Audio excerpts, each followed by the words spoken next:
I'd like to introduce Mario. He's going to be talking about ending your toxic affair, breaking up with the harsh chemicals in the spa. Welcome, Mario.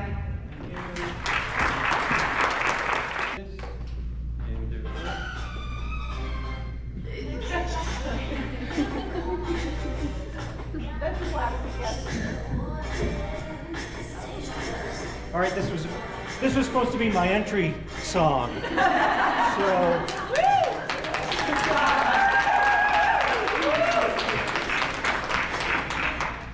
all right, well, I've met some of you already earlier this morning in the far corner. I hope to meet the rest of you this afternoon after lunch. I hope you're not all getting hangry just yet. This presentation will not be long. For the fellows in the back. For the fellows, all right. This presentation will not be overly long, and I'm going to just stress a few things and hope that you will have some good learning to take with you. Let's hear it for infection control in the spa. Yeah, right, you're all faking it. This is not an exciting topic. It does not elicit a lot of interest. You guys all want the new fangled skin creams and devices that can make you all money. Infection control is about as exciting as talking about insurance, tax planning, building code management. It's not terribly exciting, yet it is very, very important. We want to keep ourselves safe in the spa. We want to keep our clients safe in the spa. And of course, if we get sick or we get an infection, we take those home and we can impact others. Fortunately, out of all the beauty professionals that I get to talk to, you SDs seem to get it. It's in your DNA. You understand germs, you understand how they spread, you understand this stuff. So we're going to start from already an intermediate level, and I'm not going to talk about, oh, here's the germs, and here's what nail fungus looks like, and here's how they pass the format. No, I'm going to assume that you know all of that, and we're going to talk to something completely different today. I know that you all value germs not being in your spa, so that, like I said, is going to be our starting point. Your best defense against germs is nothing that I can sell you today. It's awareness and knowledge. And the fact that you're all here in this room is already a commitment to that. That's the best advice, wisdom that I can impart to you. And let me give you an example. I'm going to challenge you all today to a car race. You're all going to get into your cars, and I am going to get into a Formula One car. That's not fair. Not fair. Formula One cars can exceed speeds of 200 miles an hour. All right? So you get in your cars, I'm going to get in mine. Obviously, I'm going to win. Except, I'm going to sit in that car, and I'm not even know how to start it.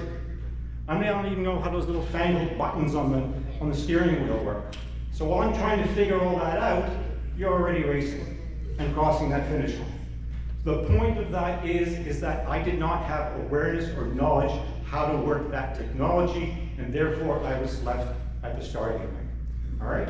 So what I'm going to share with you today is how to be better prepared in your practices, in your spa, how to protect yourself, and how to protect others. Let me get my clicker. Let's see if this works.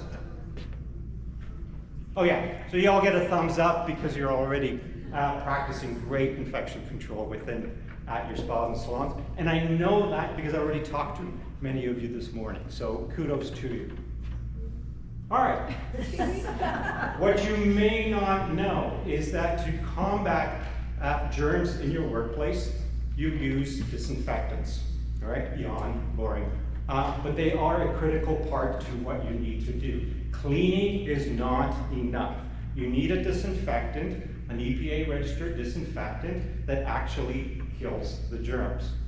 I'm here to raise some awareness and bring some knowledge and wisdom to say, hey, some of those disinfectants you may be using may be more toxic than the germs you're looking to battle with them, all right? And hence, the title of my presentation today. Are you in a toxic relationship with your disinfectant. Now, you may not know that you are in a toxic relationship with your disinfectant, and so I'm going to show you 3 flags. We're going to keep this really simple and quick. There are 3 flags that will identify whether you're in this toxic relationship, and you can all mentally tick the box and say, yes, or no, I'm not.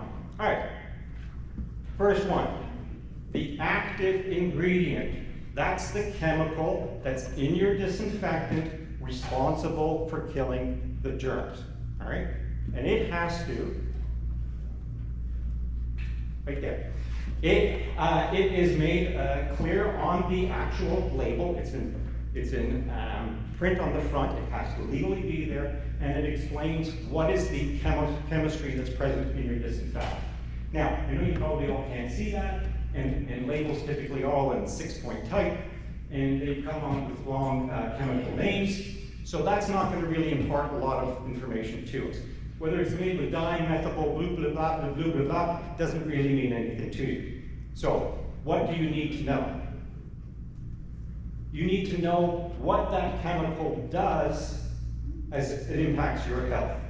This is an actual pull from one of the more popular disinfectants used in the salon space.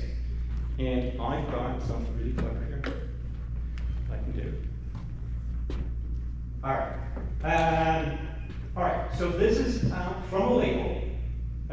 Harmful if absorbed through the skin. Causes moderate eye irritation.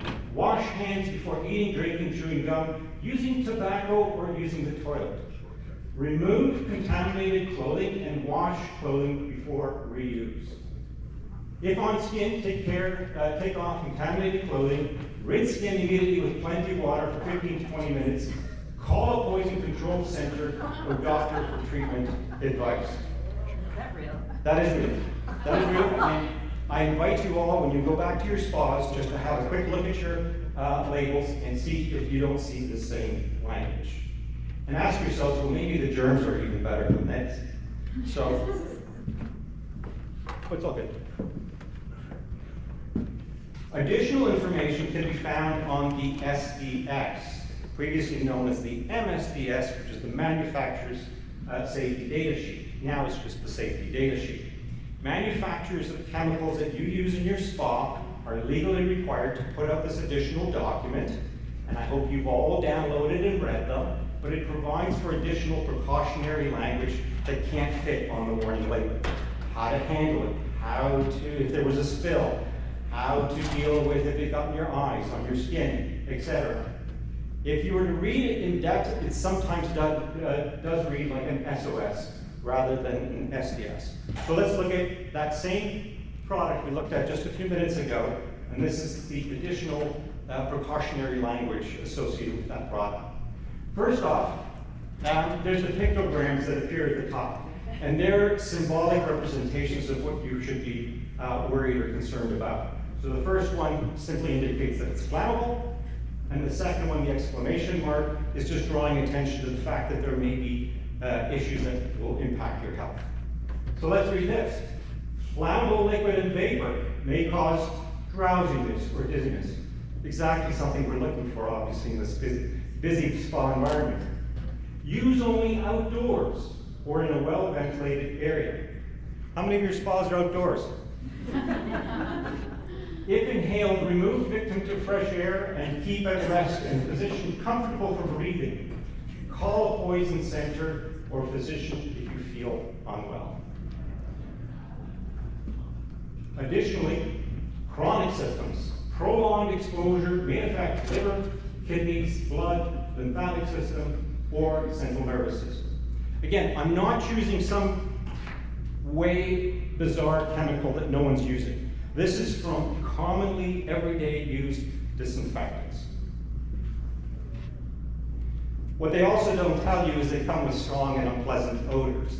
And this is mostly the alcohol that's present in these disinfectants. It gives you that sort of heady, antiseptic smell, and it can pervade your smaller treatment rooms and spaces. So there is that really strong, undesired smell or odor associated with it. It doesn't really work in your vibe or in your space. So therefore, you need that well-ventilated space or area. So when it comes to harsh chemicals in your space, you have an option, and I would recommend or suggest that you swipe left.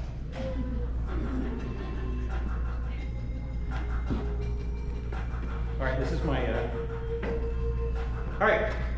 How many people like waiting? How many people like standing in line? How many people like having their time wasted? Oh. Hello? No. I'm doing a presentation right now. No, in Boston. What? What did she say? No way. You're kidding. No, okay, I gotta go. Sorry. So aside from wanting to know what she said, what was I doing there?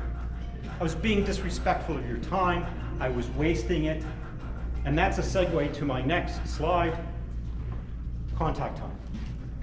Every disinfectant has contact time, which is defined as the amount of time the surface, the equipment, the tool needs to stay wet in order for the germ kill action to happen.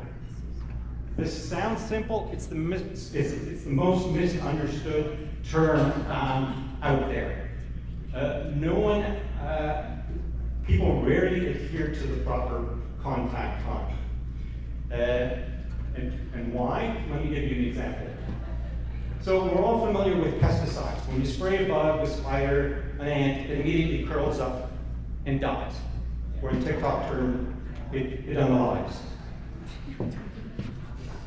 Germs are a little bit different. They're a far simpler organism. And they have this outer shell, which is like an armor. And when you spray it, you have to sort of compromise or penetrate that outer shell before you can get at that germ. If you don't adhere to that contact time, yes, the germ will stay alive.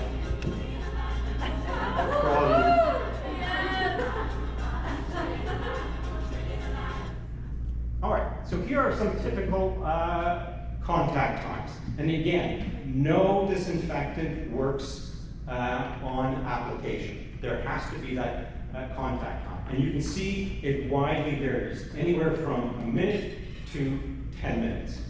All right?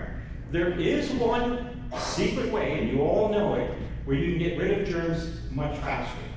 And what I want you all to do, just for a second here, is take your hands and just bring them together. All right?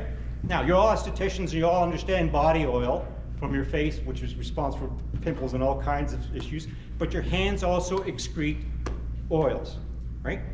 When those oils,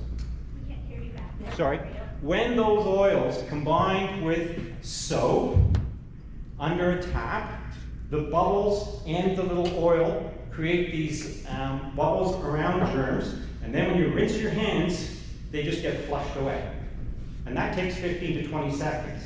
You're not actually killing the germs, you're just basically flushing them down the drain. So washing hands is still the most effective way of dealing with germs and the spread of germs within your spa and within your facility. Of course, you can't do that with your treatment tables, you can't do that with your tools, you can't do that with your environmental surfaces, your counters, etc. So therefore, you have to rely on a disinfectant. Now, many of you may say, 1 minute, 3 minutes, 4, 10, it's not a big deal. While I'm waiting for the disinfectant to do its job, I can go to the washroom, I can set up for my next client, I can check on my social media, but here's the problem.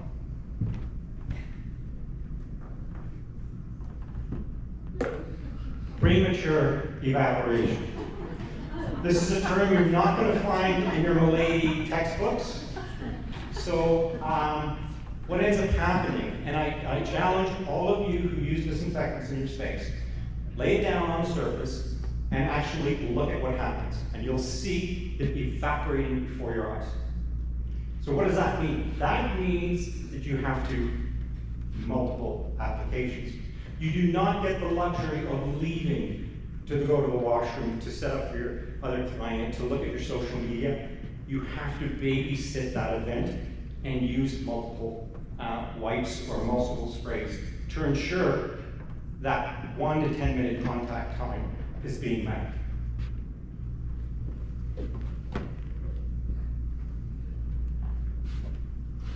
All right, something a lot of people don't know. Most disinfectants obviously kill germs. Some clean.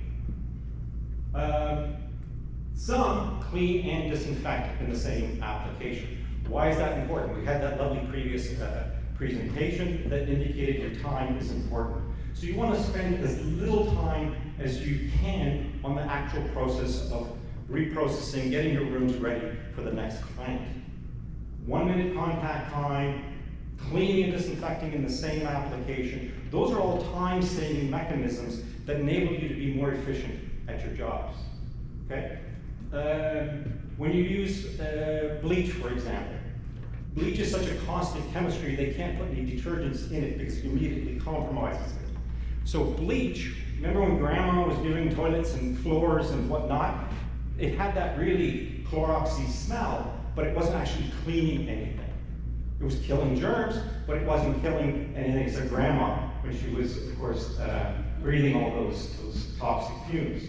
So there are disinfectants that can do both, and there are disinfectants that can do it in one application. Again, I invite you to look at the label of some of the disinfectants you're going to be using right now, and you'll see steps.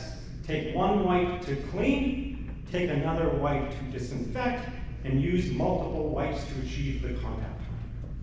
So that to me is a waste of time, it's a waste of product, and it doesn't really breed confidence. All right, some of you may be using concentrates. I call them a bit of the drama queens. Why? They have a caustic personality. When you're using a concentrate, as the name implies, the toxins, the chemicals in there are at a much higher level. So you have to exercise greater precautions when using them, when doing the mixing. All right? You need your PPE, you need your gloves, you need something to protect your eyes, to protect against splashes, to protect against accidental skin contact. So there's that work. When you mix your dilution, you have to put it into another container. That container is not going to have a label. So you have to create a label to indicate, by law, who mixed it, what's the dilution rate, and what's the date. All right? We used to, the company that I'm working with right now, Prevention Disinfectants, we used to have a concentrate, but realized that people were getting the dilution rates wrong. We had a blogger, and it said 1 to 40 dilution rate. And she announced to all her subscribers to use 40 parts concentrate and 1 part water. So it was basically concentrate. So we realized that this really wasn't helping people just do their job and get back to what they are really good at doing, which is looking after their clients.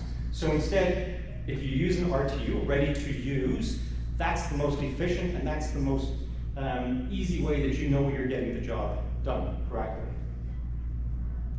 Also, when you dilute a concentrate, it doesn't last long. When you dilute bleach, it has a shelf life of 24 hours. That means you're going to step 1 back again every day. Other disinfectants will last maybe a week.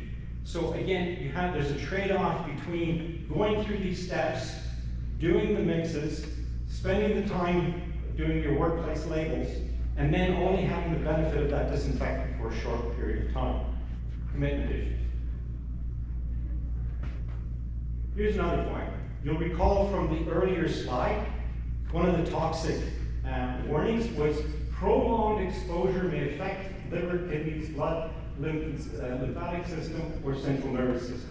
So it stands to reason that if there is this risk through prolonged exposure, that you want to minimize that exposure as much as possible, right? So it stands to reason that A, you want to work with a disinfectant as little as, from a time standpoint, that you can, and not have to be doing excessive mixing, not have to be reworking it all the time.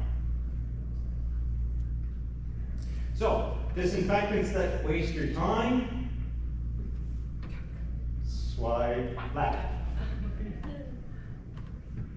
All right, the third flag, and the last flag before lunch, is planet impact.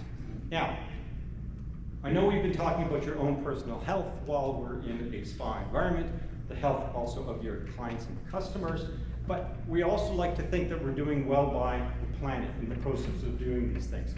We've seen in the last few decades the banning of chemicals that are not friendly to users in the workplace, especially in the nail sector. So is it possible, while we're doing our work of keeping people safe from germs and from harsh chemicals, is it possible to also have a positive impact on the planet? So, for example, disinfectants formulated with quats. Quats are the quaternary compounds. You may have heard of this. These are really harsh chemicals, usually combined with alcohols, and they continue in the environment. They get flushed through the system. They don't actually get filtered out. They go into our water streams. They get consumed by bugs. Bugs get consumed by small fish. Fish gets consumed by larger fish, and it continues to go. Quats never go away. The other opportunity is that all those containers that those disinfectants are housed in are in plastics. Those plastics get recycled. Sometimes they end up in landfill, and sometimes they even land in our waterways and oceans. Is there a better way to do that? There is. You can choose chemicals or chemistries or products that are more biodegradable, that break down into water and oxygen, and you can work with companies that are trying to reduce the impact of plastics by offering refillable options. Now, I know USTs probably always have gloves on, and that's just sort of the best practice, but it's also nice to know that there are disinfectants out there that don't require the use of gloves as part of their warnings or their handling requirement. So, when you're coming against disinfectants that are not eco-friendly, Swipe left. swipe left, thank you.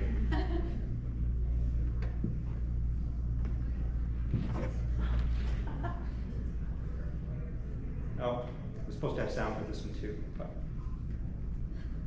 All right. So it was a 1950s trap. It was just background. All right. So why do we have these disinfectants today if it's so obvious that there's better choices in terms of speed, in terms of safety, and in terms of eco-profile? Well, you have to understand that disinfectants that are in use today have been around for decades. Bleach is now over 100 years old, and other sides are 60 to 70 years old. And back then, the prioritization of your own health, our understanding of the impact of these chemicals was not that well known, but they stuck around. Now, when you look at this picture and you think about what was used 60 or 70 years ago, and we look at all the wonderful new products that are being availed to us today, what are we still using from back then? Your car, your phone, your appliance, the techniques, the technologies, all have been improved upon. The disinfectants have not. They've not caught up. And yet they're still in the workplace. Why? Back to the very beginning, awareness and knowledge.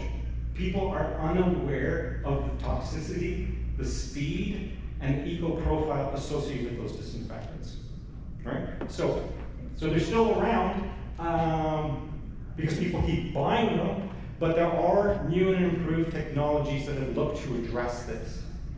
Faster, safer, greener. All right, so in summation, ending your toxic affair, It's very easy to do. Read the label. Are you comfortable with the warning? Do you want to work with that disinfectant every day, all day? Do you want to have the prolonged exposure issues associated with them? Entirely up to you. Do you want to work with disinfectants that don't respect your time, that are slow acting, that require multiple applications, that don't clean and disinfect at the same time? Again, there are options. And finally, we can look after the planet too, can't we? If it doesn't cost us anything. The sustainable disinfectants or the sustainable products of old, they didn't work out so good, right? Think about it. Detergents back then, did they clean? Not as well as what we used to have with lots of chemicals.